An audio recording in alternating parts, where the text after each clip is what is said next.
Alors, dans cet épisode, nous allons parler de smart contracts. Et qu'est-ce que c'est qu'un smart contract? Pourquoi on les utilise? Dans quel cas? Et qu'est-ce que ça peut finalement apporter à une startup?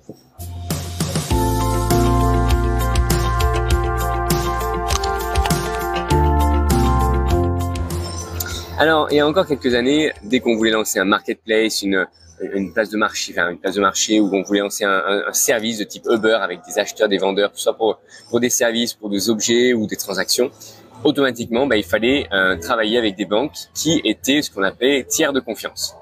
Et donc, ces banques-là, après, prenaient leur commission, etc.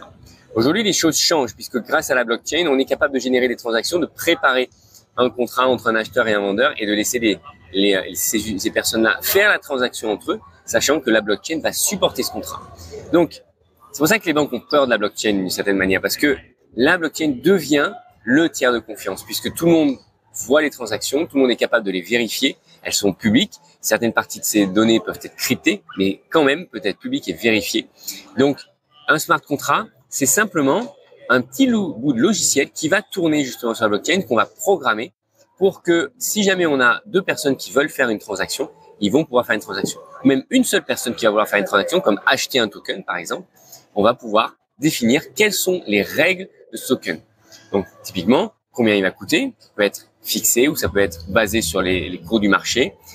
On peut les payer en X ou Y monnaie, ça peut être des vraies monnaies ou ça peut être de la stablecoin, des monnaies électroniques, on va dire, largement utilisées.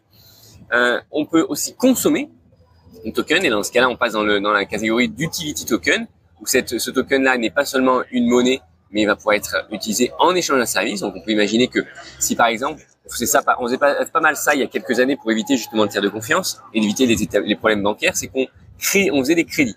On achetait par exemple 10 crédits, ça coûtait, 10 ou 100 euros.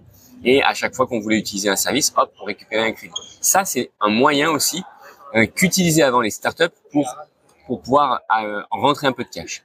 Mais aujourd'hui, on va pouvoir faire exactement la même chose et rassurer nos utilisateurs en créant justement un utility token, en créant un smart contract qui sera ce crédit-là et qui sera géré de la même manière qu'avec les comptes bancaires.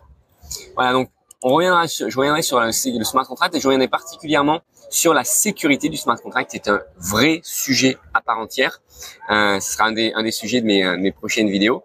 Et en attendant, j'espère que celle-ci aura permis de mieux expliquer globalement ce qu'est un smart contract et le fait qu'on peut mettre absolument tout ce que l'on veut dedans comme règle. Les valeurs, ça peut être basé sur n'importe quoi, sur le cours de n'importe quelle monnaie ou sur le cours de n'importe quelle monnaie électronique également.